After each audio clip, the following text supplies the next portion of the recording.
അർത്ഥശാസ്ത്രവും സപ്താംഗ സിദ്ധാന്തവും.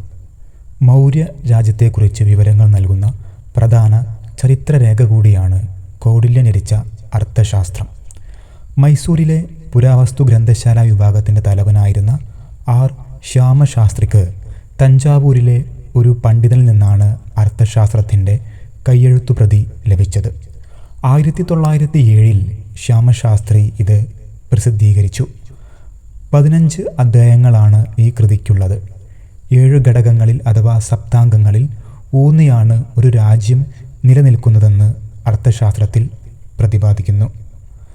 ആ 7 ഘടകങ്ങളാണ് സ്വാമി അഥവാ രാജാവ്, അമാത്യർ അഥവാ മന്ത്രിമാർ, ജനപദം അഥവാ ഭൂമേഖലയും ജനങ്ങളും, ദുർഗം അഥവാ കോട്ട, കോശം ഖജനാവ്, ദണ്ഡ നീതിന്യായം, മിത്രം സൗഹൃദ രാജ്യങ്ങൾ.